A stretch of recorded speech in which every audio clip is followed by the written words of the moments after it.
مجسمے دیکھنے کو ملیں گے اور مشرق کی جانب اینڈیز پہاڑی سلسلہ ہے۔ اسی وجہ سے سانتیاگو ایئرپورٹ پر لینڈ کرتے ہوئے جہاز بہت زیادہ ہچکولے کھاتا ہے۔ والپارائسو سٹی اپنی کھڑی فینیکولرز اور کلرفل کلف ٹاپ ہومز کے لیے جانا جاتا ہے اور یہ ورلڈ ہیریٹیج سائٹ میں بھی شامل ہے۔ یہ پورشن بندرگاہ ہوتا تھا۔ یہ شہر اونچائی پر ہونے کی وجہ سے جہازوں پر نظر رکھنا اور دشمن پر حملہ کرنا بھی آسان تھا۔ یورپ سے جب بھی لوگ ہجرت کر کے شپس پر چلی پہنچتے، یہ والپارائسو میں پناہ لیتے تھے اور ان کی کشتیاں خراب ہو جاتی تھیں، لہذا وہ لوگ انہیں رنگ کرتے تھے۔ چنانچہ وہ کشتی رنگنے کے بعد اپنا اضافی رنگ مکانوں کی دیواروں اور دروازوں پر لیپ دیتے تھے، جو مکان والپارائسو کی پہچان بن گئے۔ آج پوری دنیا میں سیاح یہ رنگ دیکھنے کے لیے آتے ہیں۔ دوستو، ایک وقت ایسا بھی آیا جب سانتیاگو سٹی میں چلی کے سب سے مقبول پریزیڈنٹ کو قتل کر کے ڈکٹیٹر پنوشے نے ملک پر قبضہ کر لیا تھا۔ یہ کہانی شروع ہوتی ہے تاریخ کے ان اوراق سے، جب یہاں ماپوچے، کیچوا اور راپانوئی نسلوں کے لوگ 5000 قبل مسیح سے آباد تھے۔ یہ چاند سورج کی پوجا کرتے تھے۔ 1541 میں اسپین نے یہاں قبضہ کر لیا اور ان کو زبردستی مسیحی بنا لیا گیا اور جس نے سر اٹھایا پھڑکا دیا گیا، یہاں تک کہ نپولین نے 1807 میں اسپین کو فتح کر لیا اور اس کے نتیجے میں انہوں نے 1810 میں آزادی کا اعلان کر دیا۔ چلی آزادی کے بعد ایک مضبوط جمہوریہ کے طور پر ابھرا اور پھر یہاں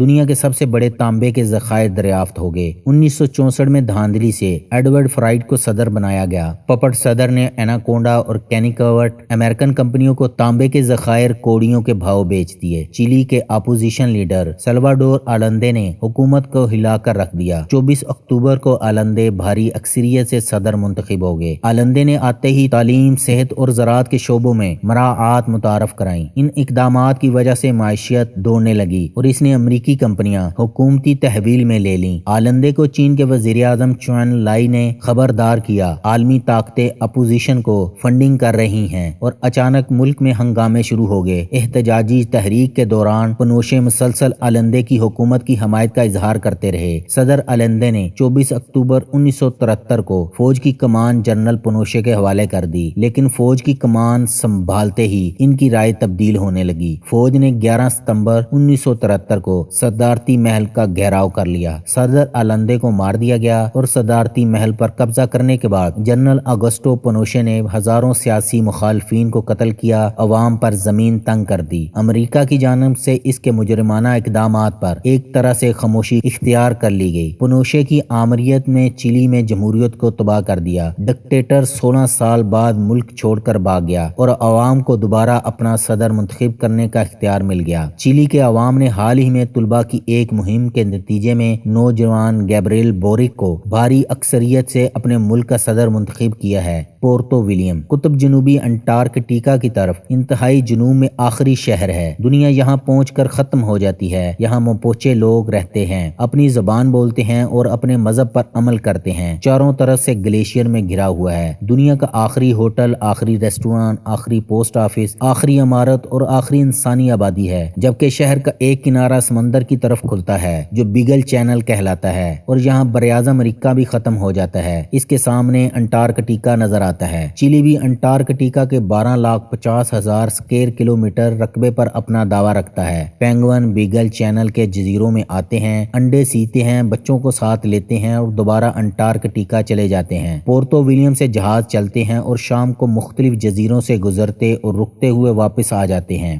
دوستو، 13 اکتوبر 1972 کو یوروگوئے سے 45 مسافروں کو لے کر ایک چارٹرڈ طیارے نے اڑان بھری، جس میں یوروگوئے کے رگبی ٹیم کے 19 کھلاڑی بھی شامل تھے۔ پائلٹ نے چلی کے سانتیاگو ایئرپورٹ سے اجازت مانگی، لیکن طیارہ اب بھی سانتیاگو ایئرپورٹ سے 40 کلومیٹر دور تھا۔ جہاز برفانی گلیشیئر سے ٹکرا کر 3 ٹکڑے ہو گیا۔ جہاز کے 33 افراد زندہ بچ گئے۔ سب جہاز سے ملنے والا کھانا کھا کر سرچ ٹیموں کا انتظار کرنے لگے۔ دوسری جانب طیارہ چلی نہ پہنچنے اور رابطہ منقطع ہونے کے باعث دنیا میں ہلچل مچ گئی۔ 142 گھنٹوں کی سرچ کے بعد یوروگوئے نے 21 اکتوبر کو سرچ آپریشن بند کرنے کا اعلان کیا۔ بدقسمتی سے یہ خبر ریڈیو کے ذریعے متاثرین نے بھی سنی اور وہاں کوہرام مچ گیا۔ سب رونے لگے کیونکہ ان کی حکومت ہاتھ اٹھا چکی تھی۔ ان میں سے ایک شخص آیا اور کہا، دوستو، ہم نے ریڈیو پر خوشخبری سنی ہے، کیونکہ اب ہمیں انتظار نہیں کرنا بلکہ خود یہاں سے نکلنے کی کوشش کرنی ہے اور جہاز کے سامان سے ملنے والا کھانا چند دنوں میں ہی ختم ہو جائے گا۔ اجازت دینا شروع کر دی کہ مرنے کے بعد وہ ان کے جسم کو کھا سکتے ہیں۔ 19 اکتوبر کی رات جہاز پر برفانی تودہ گرنے سے مزید 8 افراد مر گئے۔ 3 افراد نے مشرق کی جانب سفر کیا۔ 15 نومبر کو انہیں جہاز کا ٹیل مل گیا، کچھ سامان اور بیٹریاں ملیں، وہ واپس جہاز پر آ گئے اور 11 دسمبر یعنی 60ویں روز 17واں شخص بھی زندگی کی بازی ہار گیا۔ صرف 16 افراد ہی زندہ بچے اور ان زندہ بچ جانے والے 16 افراد سمجھ گئے اب وہ نہیں نکلے تو وہ یہاں یوں ہی مر جائیں گے۔ اس بار مغرب کی جانب سفر کرنے کا فیصلہ کیا اور نکلنے سے پہلے ایئر کنڈیشننگ والے حصے کو ڈھکنے والے کپڑے کی مدد سے انہوں نے سلیپنگ بیگ بنائے۔ نینڈو اپنی کتاب میں لکھتا ہے کہ میں نے فیصلہ کر لیا تھا کہ میں موت کا انتظار کرنے کی بجائے خود موت کی طرف چلنے کو ترجیح دوں گا۔ میں نے اور روبرٹو نے 2 مرتبہ چوٹی سر کی اور مسلسل 7 دن نیچے اترنے کے بعد انہیں سنسان ہریالی نظر آئی اور سوپ کے کٹورے۔ انہیں کنفرم ہو گیا یہاں انسان رہتے ہیں۔ اگلے دن وہ آدمی لوٹا تو اسے بتایا ان کا جہاز پہاڑوں میں تباہ ہو گیا ہے اور وہ مدد کے لیے مسلسل کئی دنوں سے چل رہے ہیں۔ ان کے علاوہ 14 لوگ اور زندہ ہیں۔ اس نے فوری طور پر دونوں کو ڈبل روٹی دی اور واپس جا کر چلی کی آرمی کو اطلاع دی۔ 22 دسمبر کو چلی کی آرمی نے ان کے 16 ساتھیوں کو ریسکیو کر لیا۔ یوں 72 دنوں کے مصائب کا خاتمہ ہوا اور اس پر متعدد مووی بنائی گئی ہیں۔ اس کی تازہ ترین مثال نیٹ فلکس کی ہسپانوی فلم سوسائٹی آف دی سنو ہے۔ محترم ناظرین کرام، اب میں آپ کو چلی کے چند امیزنگ فیکٹس بتاتا ہوں۔ چلی جنوبی امریکہ کے محفوظ ترین ملک کے طور پر شمار ہوتا ہے۔ گلوبل پیس انڈیکس میں 27ویں نمبر پر آتا ہے۔